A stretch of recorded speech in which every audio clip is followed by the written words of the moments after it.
The movie begins on a basketball court where Antoine and Kenny Tyler, two brothers, play a match against their rival team. The year is 1986. Their motto for each other is A and K, all the way created by their mother. Their father, James, coaches the team and directs Kenny to take the last shot for the win. Antoine wants to take the last shot, so he's upset that their father/coach is choosing Kenny to do it during the last minute of the game.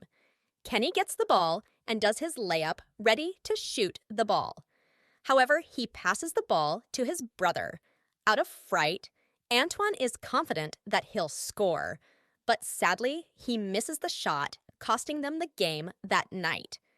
Kenny tries to cheer Antoine up, still upset about missing the shot. James tells them that all they have to do is stick together, be passionate, and anything can happen in the present day. Both Antoine and Kenny are a famed duo on their University of Washington College basketball team, the Huskies.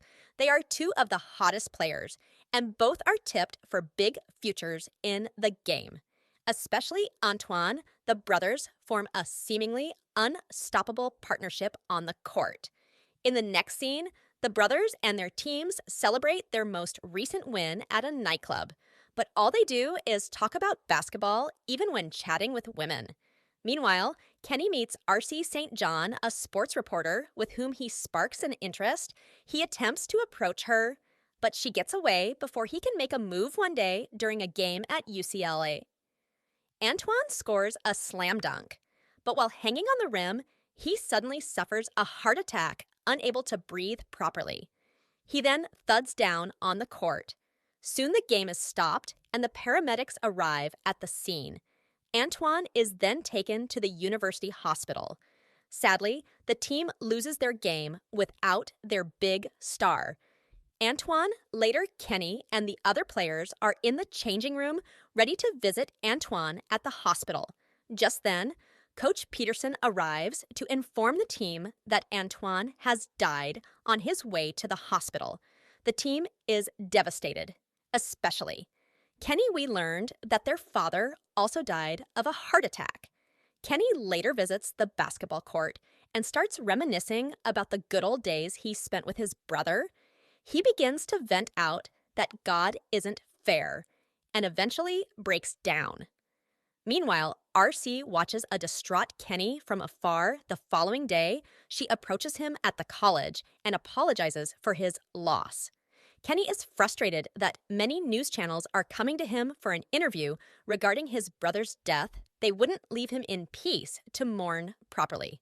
However, RC assures him that she isn't there for an interview and instead offers him a shoulder to cry on. Later that day, Kenny and the team are practicing at the court. However, without Antoine, they start falling apart.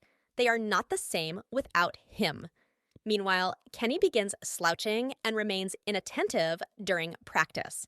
Later, Coach Peterson approaches Kenny and insists that he set his mind on the game. He encourages him to be back in his spirit, as Antoine would want the same, however, still devastated by his brother's sudden death. Kenny thinks he needs more time during one game against the California Bears. Kenny starts hearing Antoine's voice soon after odd sequences begin to occur, and Kenny's team starts leading the game in the last second of the game. Kenny unexpectedly scores a three-pointer from half court, leading his team to a surprising win.